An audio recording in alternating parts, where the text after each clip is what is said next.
Hello, my name is Corey Zelmer, and I am the project manager for the Sepulveda Transit Corridor project. The presentation you are about to see was prepared for a series of community meetings held in January and February 2019. I hope you find it informative and can appreciate the incredible opportunity this project brings to transforming mobility within Los Angeles County. So let's begin.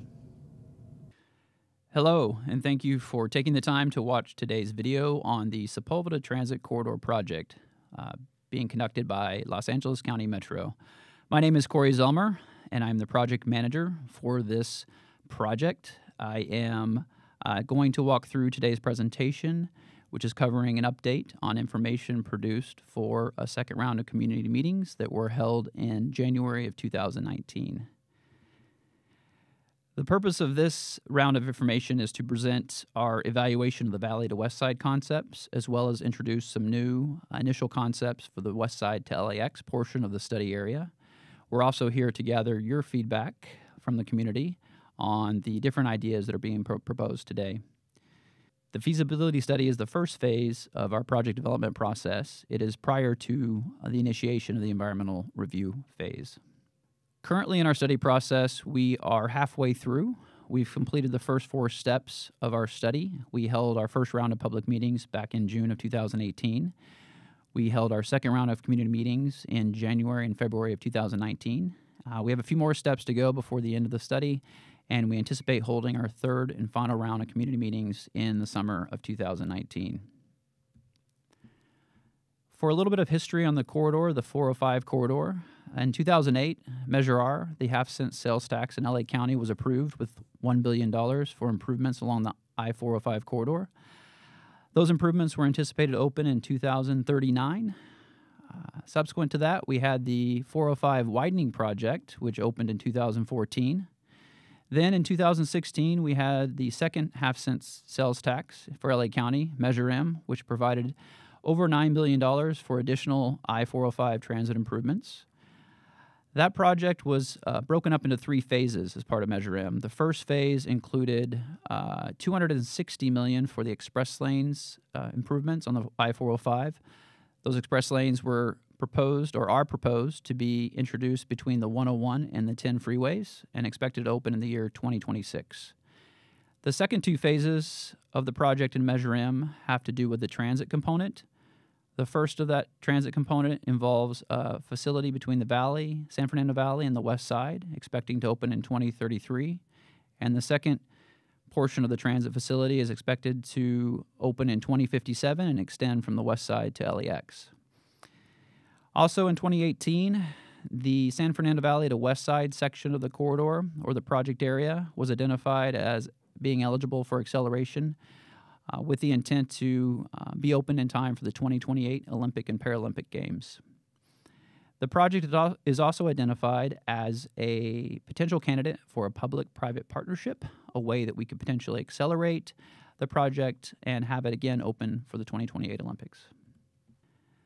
The project study area is extensive. It extends approximately 22 miles from the San Fernando Valley in the north down to the LAX area in the south. Generally, the study area follows the I-405 corridor. It includes primarily the city of Los Angeles, but also includes portions of several other cities, as well as portions of unincorporated Los Angeles County. The map to the right, you will see that the study area is a significant north-south study area. It's critical in terms of providing a very, very significant link in our transit network. As the map shows, there are several east-west lines that are currently or in the planning or construction phases now. In the valley, we have the orange line running east-west through the San Fernando Valley. On the west side, we have the purple line, which is under construction out to just west of the 405 freeway. The Expo line extends from Santa Monica to downtown Los Angeles. And in the LAX area, we have the Crenshaw LAX project, as well as other improvements which are intended to provide better access to the LAX terminals. For the scope of the feasibility study, we have broken the study area into 2 sections.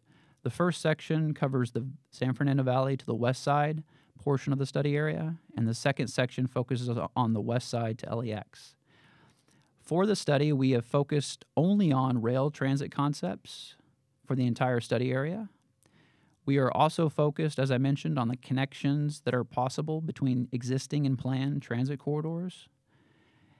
And as part of this information in this presentation, we'll include more details on the alignments and station locations being proposed, as well as potential for park and ride opportunities at some of these station locations. Also, as part of the study, we will look at maintenance facility requirements for some of these concepts. These are new and may be separate lines from Metro's existing transit network, and therefore would require its own maintenance and storage facility. In terms of the projects that are either in planning or construction around or within the study area, there are quite a few. The map here shows the many that are going on in Los Angeles County. It's an amazing time for LA. A lot going on through Measure M. It's transformative in the way that transportation will evolve over the coming decades. In the Valley, we have a very significant project called the East San Fernando Valley Transit Corridor Project. I'll speak a little bit more about that in a moment. There are also improvements to the Metro Orange Line, which is currently a bus rapid transit line in the San Fernando Valley. And as I mentioned, the express lanes along the 405 between the 10 and the 101 are also in the development process. Specifically for the East San Fernando Valley Transit Corridor, I want to talk briefly about that project because it turned out to be a very significant component of our evaluation to date. This project is a light rail transit project which is planned in the East San Fernando Valley area, primarily running along the Van Nuys Boulevard corridor. It's a little over 9 miles and will include 14 new stations as part of the project. It was recently approved by the Metro Board in June of 2018 with an expected opening date of 2028. So I'll talk more about that project in a moment, but before I do, I want to talk a little bit about the project purpose and need. This statement that we have here is one of the first steps that we take on in the project development process, and it's a way for us to define the objectives for the project and essentially set some guiding principles as we begin to develop the transit improvements that will be considered. What we've highlighted in this slide are a few key terms, which at the beginning of the study we felt were very important, and as the study went along, we realized they were even more important than we expected. A few of those terms refer to the large and growing travel market, which is in the I-405 corridor through the Sepulveda Pass. We are all familiar with how busy that corridor is, how congested it is, and the fact that there are very few options for moving people between the San Fernando Valley and the west side. One of the other unique opportunities for the corridor is that Metro has a really unique opportunity to really provide a competitive transit alternative to otherwise driving through the Sepulveda Pass. That's something that we can't always do with many of the projects that are being developed around the county. Some other key terms that we focused on were the frequency of the proposed transit services, the capacity, which is very, very important, and I'll talk more about that in just a moment, as well as the reliability of the transit service and how well it connects to some of the other existing or planned transit corridors. In terms of our evaluation criteria, listed here are the different measures that we were evaluating or will be evaluating as part of our study. The ones that are in bold black have been either addressed entirely or are in the process of being addressed. The ones in light gray, primarily cost and cost effectiveness, are measures that we have not fully evaluated yet, but we will do so in the near future and bring back to the community as part of the third round of community meetings. The transit modes still under consideration are listed here. There are 3 that we are still considering. These were introduced originally back in June of last year. On the left, we have light rail transit, which is a vehicle technology in operation today in the Metro system. This is also the technology that is being planned for the East San Fernando Valley Transit Corridor. And a unique aspect of this technology is that we have the potential to actually connect directly in to the East San Fernando Valley Transit Corridor and share the tracks for that future project. This vehicle is slightly smaller, but does offer quite a bit of capacity in terms of moving passengers between the different destinations. In the middle, we have heavy rail transit, which is a slightly larger vehicle. Typically, this type of vehicle is underground. It's in service today at Metro with the red and purple subway lines. And then on the far right, we have the monorail rubber tire technology. This would be new to the Metro system. It's not currently in operation today. However, this technology offered a unique opportunity to look at possibly going up and over the Santa Monica Mountains as opposed to underneath the mountains in a tunnel. So it offered a potentially lower cost alternative that we would explore as part of our study. The transit modes that are still under consideration are shown here. In 2018, June of last year, we introduced these modes and the different attributes for each of them. On the far left, we have the light rail transit vehicle type. This is currently in operation throughout the Metro system, such as the Gold Line, the Green Line, the Metro Expo Line, and is also the transit type that is being planned for the East San Fernando Valley Transit Corridor. One of the unique aspects of this transit vehicle is that it could potentially join the East San Fernando Valley corridor and extend and use the tracks associated with that corridor, thereby providing a much longer potential transit corridor connected to Sepulveda. In the middle, we have heavy rail transit, which is a slightly larger vehicle. It's currently in operation today in the Metro system. The red and purple line are examples of this vehicle type. And then on the far right, we have the monorail rubber tire transit technology. This would be new to the Metro system. It's not in operation today. There are only a few examples of this throughout the country, several more around the world. This technology offered an opportunity, however, to look at possibly going up and over the Santa Monica Mountains as opposed to underneath the mountains in a tunnel. Therefore, it offered an opportunity for a potentially lower cost alternative, and that was the reason it was introduced and explored as part of the study. Also, back in 2018, we introduced 6 initial concepts for the San Fernando Valley to West Side portion of the study area. They are shown here in no priority order. We had 2 heavy rail concepts, 2 light rail concepts there in the middle, 3 and 4. Concept 5 was the monorail rubber tire concept, and concept 6 was a proposal to extend the purple line north to the San Fernando Valley as well as south to the Expo line at the Bundy station. As you'll notice, the dark black line that's shown here on these maps represents the tunnel. So for most of the concepts and for most of their alignment or route, they would be in a tunnel. There are a few areas of the maps where we show dashed lines or a different line type. Those areas are where we're looking at potentially at-grade or above-ground alignments or routes for the transit line. Another new piece of information on this slide has to do with the daily project trips. You'll see numbers at the bottom of each of the maps that correspond to the ridership we anticipate with each of the concepts. And overall, the ridership's very good. It ranges between 108,000 to 137,000 daily project trips. As a point of comparison, today in the Metro Red and Purple line combined, we have around 138,000 daily trips. So this project represents what could be one of the most, if not the most, successful lines in the Metro system. But with that great ridership, what we also discovered was that ridership on other connecting lines also increased significantly. And the one that was most evident was along the East San Fernando Valley corridor. What we essentially found was that many people chose to take the East San Fernando Valley corridor in order to reach the Sepulveda transit project. And so in the slide here, what we have is a representation of concept 3, the initial light rail concept. And originally this concept was proposing to extend the East San Fernando Valley transit corridor south from the orange line all the way down to the Expo line in a tunnel for its entire length. The idea would be twofold. One, we would have a train operating from Sylmar in the north all the way down to the Expo line, and then we would introduce a second line between the orange line and the Expo line so that we had more frequent train service between the orange line and the Expo line. We felt we needed this because we knew that ridership would be very good on Sepulveda, and because light rail transit are smaller vehicles, we needed more trains in order to carry more people. So what the graph is showing is a relationship between the capacity of the East San Fernando Valley line and the ridership we were projecting as part of the Sepulveda project. So the dashed red line represents how many people the East San Fernando Valley can carry during the AM peak hour going in the southbound direction.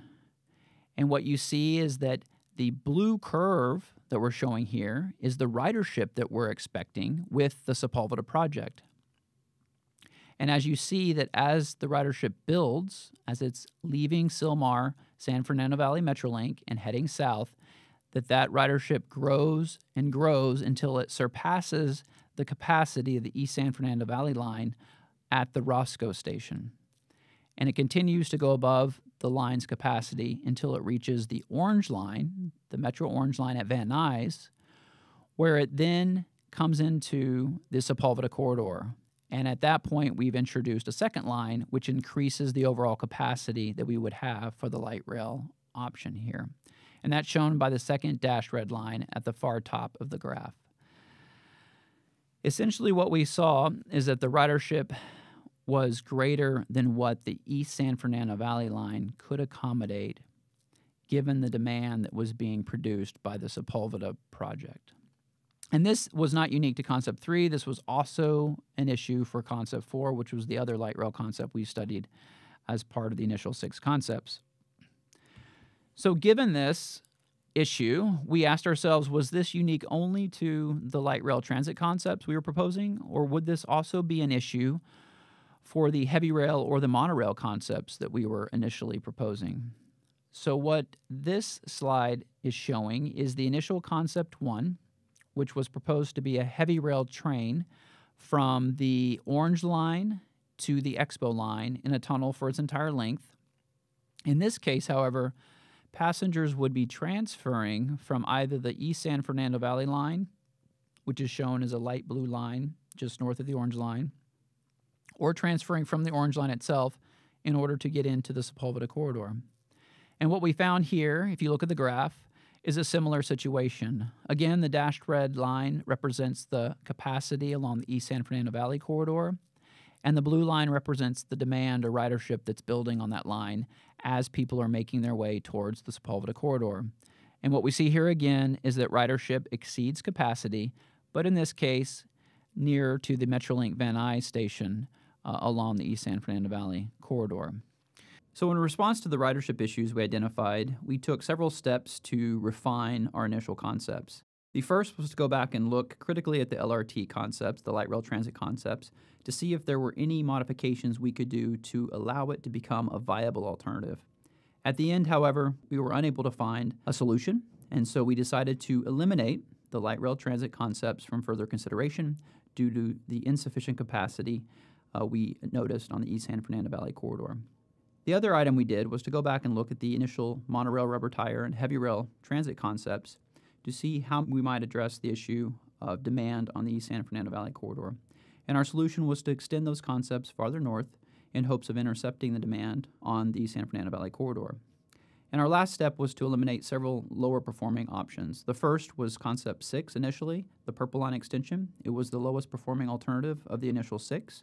And we also eliminated the Westwood to VA hospital connection along the Purple Line. It had the lowest ridership overall. So here we have the 4 refined concepts for the Valley to West Side portion of the corridor.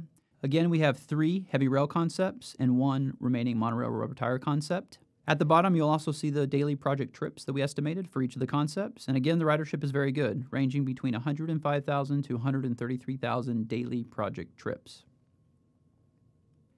Here we have the refined station locations proposed for the Valley to West Side portion of the corridor again. In the Valley, we reduced a few of the station options. So now we have at least 3 to 4 station opportunities in the Valley area.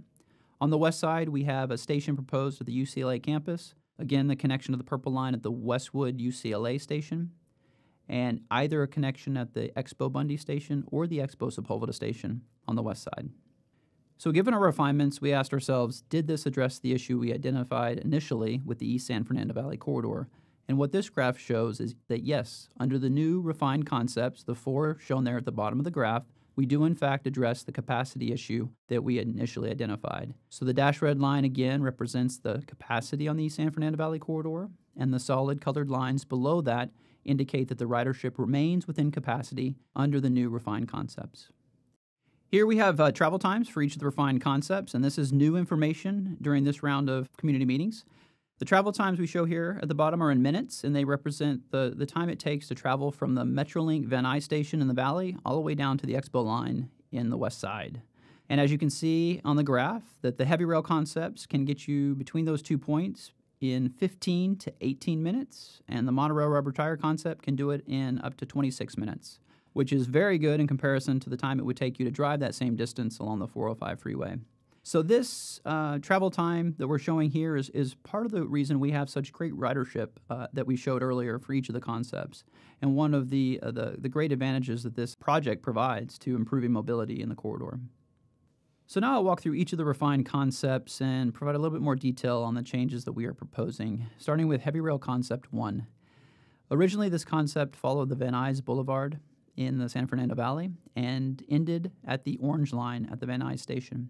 Under the refined concept, we're proposing to extend it north with a new station at the Metrolink Van Nuys stop. This entire alignment for this alternative would be underground in a tunnel from the Metrolink stop all the way down to the Expo line on the west side. Now on the west side, we are proposing a station at the UCLA campus, a connection to the Purple Line at the Westwood UCLA station, and then either a connection at the Expo Bundy station or at the Expo Sepulveda station. Now the station connections I just talked about on the west side will be the same for all 4 concepts, so I will not repeat them, but we'll walk through each of the changes for the other concepts. For Heavy Rail Concept 2, this concept follows the Sepulveda Boulevard corridor in the valley.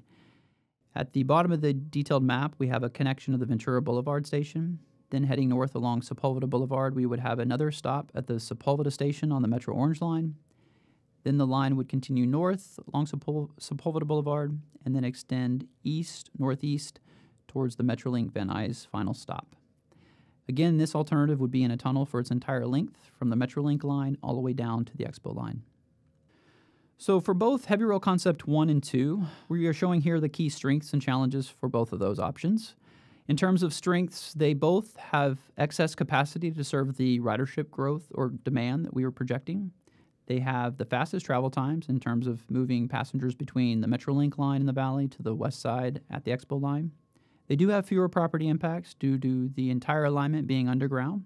And in terms of challenges, they both have similar challenges as it relates to the water infrastructure in the valley. We have several storm drains and a large water main that we have to contend with for these alignments. And then in terms of Heavy Rail Concept 1, there is also the challenge in the future of eventually tunneling underneath the East San Fernando Valley Light Rail corridor between the Metrolink line and the Orange Line. For Heavy Rail Concept 3, this is a slightly different concept in the valley portion of the corridor. Here we have a different line type, and what this line type is showing is that the alignment is proposed to be above ground for its entire length in the San Fernando Valley. So beginning at the bottom of the map at Ventura Boulevard, we would have a station at Ventura and Sepulveda. The alignment would be aerial or above ground, above street for its entire length. So heading north along Sepulveda, it would have a second station at the Metro Orange Line Sepulveda station. It would continue north again along Sepulveda with another station at Sherman Way. Continue north on Sepulveda to the Metrolink right-of-way, where it would turn south-southeast to a final station stop at the Metrolink Van Nuys station at Van Nuys Boulevard. So again, this entire alignment in the valley would be above ground, and then the portion south of Ventura Boulevard would re-enter into a tunnel and remain in a tunnel all the way down to the Expo line. In terms of the strengths and challenges for Heavy Rail Concept 3, the strengths are similar. It has excess capacity. It has some of the faster travel times. We also noticed that with the Sherman Way station, it provided a great opportunity for access for park and ride. And then in terms of the aerial alignment through the valley, it offers the potential for lower cost in terms of construction. For the challenges, it had similar challenges again, the water infrastructure in the valley. Also with this alignment, because more of it is above ground, we have the potential for greater property impacts, as well as the loss of parking along Sepulveda Boulevard. For the fourth and final concept, the monorail rubber tire concept, this is very similar to the last in that the alignment in the valley is also above ground. So again, beginning at Ventura Boulevard, there would be a new station at Ventura and Sepulveda, a station at the Orange Line Sepulveda station, another station at Sherman Way, and then a final station stop at the Metrolink Van Nuys station. Now, where this concept is different is when it goes through the Sepulveda Pass. So if you look at the map on the left, what you'll see is a dashed line that follows the 405 freeway for most of its length. And what we are proposing here is that the alignment be either at grade or aerial on the west side of the 405 freeway between the 405 and Sepulveda Boulevard. It would remain in this location following the 405 until just north of the Getty Center, at which point it would cross back over to the east side of the 405 and enter into a tunnel and remain in a tunnel all the way down to the Expo line.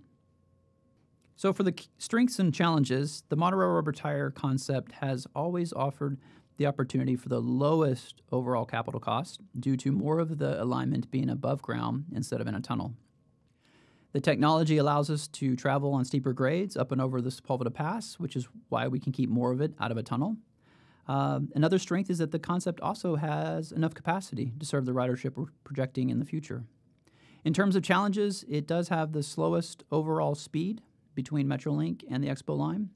It is challenged with open space, wildlife crossings, and other environmental resource areas through the Sepulveda Pass. It has the same challenges in terms of the water infrastructure in the valley, as well as the potential for property impacts and loss of parking in the valley due to its aerial or above-ground alignment. Here we have a summary of the refined concepts. Some of the measures we're showing are ridership, the great travel times again, connectivity to the other transit lines, their ability to move a large amount of passengers in terms of capacity, and the potential for environmental impacts within the study area. I think the takeaway here is that all the concepts perform very well. There are obvious trade-offs between them, but in general, we have 4 great concepts to consider further as we move into the later stages of the evaluation process. So that concludes the valley to west side portion of the study area. What I'd like to do now is transition into the initial west side to LAX concepts. So for this portion of the corridor, we were focused on extending the concepts from either the Expo Bundy station or the Expo Sepulveda station, connecting to major activity centers along the way, and where we could, using existing transportation corridors to reach the LAX area. So the first of our corridors are along the Sepulveda or the I-405 corridor. On the left, we have a map of the HRT, or heavy rail transit concept, and it would be extended from the Expo Sepulveda station, heading south. And first, along Sepulveda Boulevard, it would be in a tunnel for its entire length until approximately Manchester Boulevard, where it would turn east and head toward the Airport Metro Connector station along the Crenshaw LAX line. Now, for all the concepts in this portion of the corridor, the final station stop will be the Airport Metro Connector station. The other option for heavy rail transit is to possibly bring it above ground along the I-405 corridor. It would move from a tunnel to above ground just south of the 10, following alongside the 405 freeway until around Sepulveda Boulevard just south of the 90, where it would transition back into a tunnel and remain in a tunnel until the final stop at the Airport Metro Connector station. Now, the map on the right shows the monorail rubber tire concept. And for this concept, again, we've always looked at trying to keep more of it above ground than in a tunnel. So for this concept, extending from the Expo Sepulveda station, we would bring it above ground just south of the 10. It would follow the 405 freeway, where it would connect with the Sepulveda corridor and then transition back into a tunnel before reaching the LAX area. The other primary corridor in this portion of the study area is along Centinela Boulevard. Here on the left, we have the heavy rail transit concept again. And in this case, we could either extend from the Expo Bundy station or the Expo Sepulveda station, extending south into the Centinela corridor and remaining in Centinela until Sepulveda, where it would transition into Sepulveda and remain in a tunnel until the final Airport Metro Connector station stop. And then on the right, we have another idea to again extend the Purple Line. In this case, we would extend the Purple Line subway west from its current terminus at the Westwood VA Hospital station, extending west, then south with a connection at Expo at the Bundy station, and then continue down the Centinela corridor until Sepulveda, transitioning into the Sepulveda corridor, and then its final stop at the Airport Metro Connector station. The Purple Line extension concept would be in a tunnel for its entire length. So here we have the initial station opportunity areas along the west side LAX portion of the corridor. On the east-west streets, we're looking at Venice Boulevard or Washington. We're also looking at Jefferson, another east-west corridor. We're also looking at a station near Manchester and Sepulveda, And as I mentioned, the final station stop would be at the Airport Metro Connector Station on the Crenshaw LAX line, which is shown there with the pink dot. So as I mentioned, we are halfway through the feasibility study. We still have more work to do in terms of evaluating the West Side to LAX initial concepts. We hope to come back to the public in the summer of 2019 with more updates on our evaluation to date. Then by the fall of 2019, we expect to complete the study and prepare the final report for presentation to the Metro Board. At that point, staff will recommend which alternatives we would carry into the environmental process, and should the board approve, we would begin the environmental process in the first half of 2020. If you would like to get in contact with us or share your thoughts on the project, there are several ways to do so. Shown here is my mailing address. We also have a project phone number that you can call, as well as other means of email or connecting with us on Twitter or Facebook. We also have a project webpage where much of this information can be found, including all past presentations, as well as information boards and latest updates on the project in general. So that concludes the presentation, and I want to thank you for taking the time to learn more about the project. We expect our next round of community meetings to occur this summer, and I hope that you join us again for more exciting news about the project. On behalf of LA Metro, I want to thank you for your interest in the Sepulveda Transit Corridor project.